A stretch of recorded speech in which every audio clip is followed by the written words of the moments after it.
Hello students, class 9th physics में हम लोग पढ़ रहे थे दूसरा चैप्टर। ठीक है, उसमें हमने आप लोगों को बता दिया था बल क्या होता है और बल के कुछ उदाहरण। ठीक, अब आज हम लोग पढ़ेंगे बलों के प्रकार। जो बल की प्रबलता के अनुसार बलों के प्रकार होंगे उनका हम अध्ययन करेंगे। देखिए, वैसे तो बलों के प्रकार बहुत सारे हो सकते हैं, जब आगे जाएंगे। यहाँ पर आप लोगों को केवल दो प्रकार से जो बल की प्रबलता के आधार पर बल के प्रकार होते हैं उनका अध्ययन करना है। एक तो बैलेंस फोर्स, एक अनबैलेंस फोर्स, अर्थात एक संतुलित बल, एक असंतुलित बल। ठीक, उससे पहले हम लोग जानते हैं कि बल का मात्रक क्या होता है। ठीक, बल का जो मात्रक होता है वो न्यूटन। बल का मात्रक क्या होता है? न्यूटन। बल का मात्रक न्यूटन अथवा किलोग्राम मीटर प्रति सेकंड स्क्वायर होता है।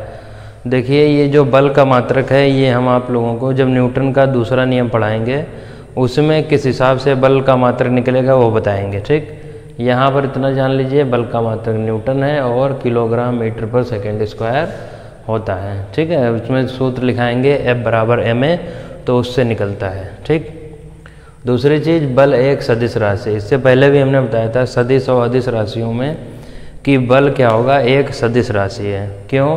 क्योंकि इसमें परिमाण व दिशा दोनों होते हैं। जैसे बल क्या होता है, बल एक धक्का या खिंचाव होता है। बल को लगाने के लिए हम धक्का देंगे या खिंचाव करेंगे। ठीक, तो वो किसी दिशा में होगा कि नहीं। तो और परिमाण माने होता है उसकी जो मात्रा होगी, जिस वस्तु पर हम बल लगा रहे हैं उसका कुछ भार होगा। तो इसलिए बल में परिमाण व दिशा दोनों होते हैं, अतः बल एक कैसी राशि है? सदिश राशि। ठीक, ये सब लोग लिख लेंगे। दूसरी बात आती है बल के प्रकार, टाइप्स ऑफ फोर्स। ठीक, देखिए, बल के प्रकार में वैसे तो घर्षण बल होता है, गुरुत्वाकर्षण बल होता है, चुंबकीय बल होता है, अभिकेंद्रीय बल होता है। ठीक है, कई प्रकार से बल होते हैं। लेकिन अगर हम बल की प्रबलता के आधार पर बल के प्रकार जानेंगे तो उसमें दो प्रकार होते हैं, एक संतुलित बल और दूसरा असंतुलित बल। समझ रहे हैं? देखिए, संतुलित बल क्या होता है? संतुलित बल यह होता है कि यदि किसी वस्तु पर लगने वाले सभी बलों का परिणामी बल शून्य हो तो ऐसे बल को संतुलित बल कहते हैं। ठीक, परिणामी बल क्या होता है कि कोई वस्तु इस पर दो या दो से ज़्यादा बल लग रहे हैं। ठीक है, तो उनका टोटल परिणामी माने होता है कि कुल जो बल होगा वो शून्य के बराबर हो, तो ऐसी स्थिति में वो बल क्या कहलाते हैं? संतुलित बल। ठीक, असंतुलित बल क्या होता है? इसका उल्टा, यदि किसी वस्तु पर लगने वाले सभी बलों का परिणामी बल शून्य नहीं होता है तो ऐसे बलों को असंतुलित बल कहते हैं। समझ रहे हैं?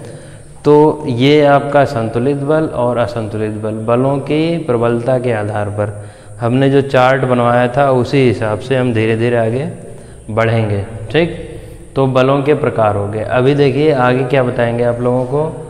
संतुलित बल किस प्रकार से इसको हम निकाल सकते हैं, इसमें पॉइंट्स होंगे।